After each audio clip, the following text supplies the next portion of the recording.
I want to show you a very cool program that I just discovered. It's Adobe Character Animator.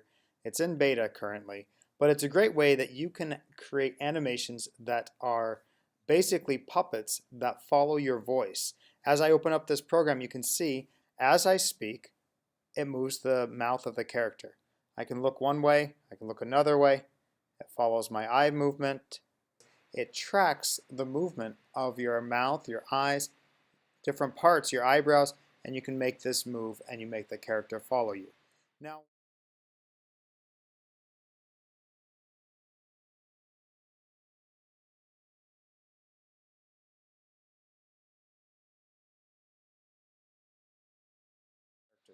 we put this character inside of Wirecast, as you can see here, and I did a couple of other characters.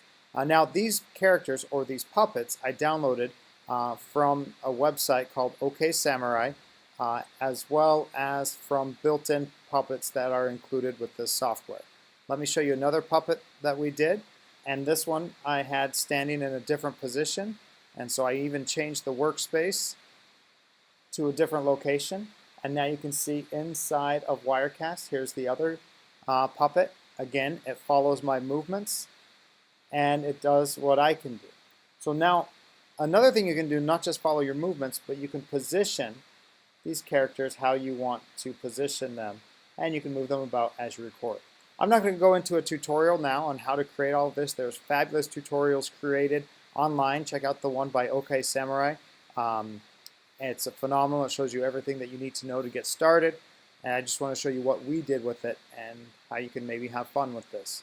And so this is another of the puppets that we have set up, and we have it set up so that you can see it inside of Wirecast. Somebody could sit in a chair and they could interact with the puppet. Another puppet that we experimented with, and this one I have to go back to my workspace and adjust the workspace back to record. So you see this character inside of Wirecast. There is a little bit of transparency. That's because the background of this character is green and part of the character is green. I tried different background colors such as blue. Actually, that's the only color I tried, and blue for some reason didn't work very well inside of Wirecast.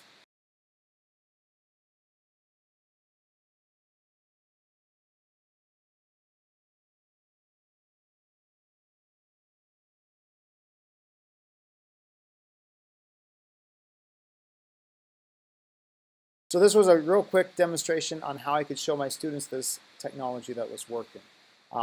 I find it to be pretty cool, and it's very easy to do. I want to show you briefly how you could bring this live animated character into a live video feed. You can bring it in through a switcher and mix it with another camera. That's essentially what I'm doing inside of Wirecast. So let me show you what I did. So I just created a new project.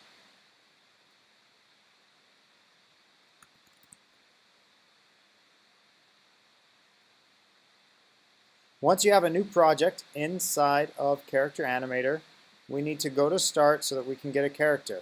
In this case, I think I'm going to choose this character called Wendigo.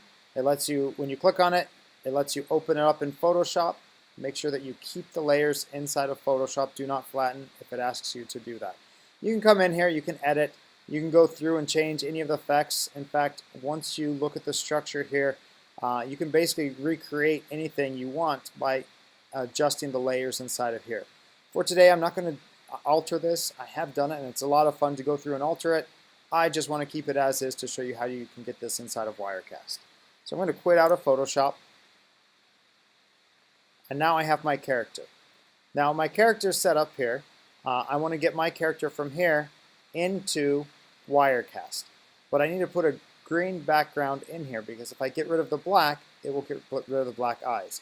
Now there's a way that you can set up stream and you can have this send out with an alpha channel. So I want to show you how to do this hardwired, where you just send this out as a video signal. So what I need to do is put in a background here. So what I need to do is come up to File, Import, and I've created a green PNG, so I click Import on it and I just drag it down either to the canvas or down here to the timeline.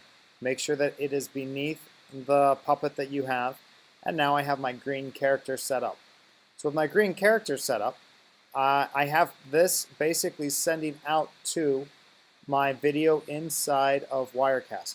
Now you'll notice that my character is no longer following my, the character is no longer matching when I talk. That's because I'm selected on the green layer. I simply select on the layer, and there you can see it's matching again. It follows my facial movements. So I have this video going out. I switch over to my switcher. I'm going to delete this because I already have that set up. And I want to show you how to set this up inside of Wirecast. So I click on the plus, capture device. I have it coming through Mini Recorder 1. Here you can see the entire screen. I don't need the entire screen. All I need is this portion here. So what I'm going to do is click on my shot properties, come down to crop, and I'm going to crop out so I get to the edge of the green. Crop out the top, and crop out the bottom. So now I have just that image. I now click on the chroma key properties. I click use chroma key, and I can just drag this around wherever I want it to be.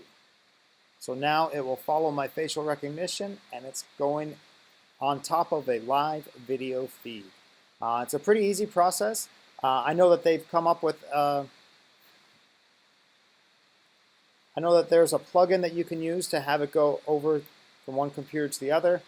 This is just to show you how to hardwire a graphic image from Character Animator into Wirecast or even a different switcher.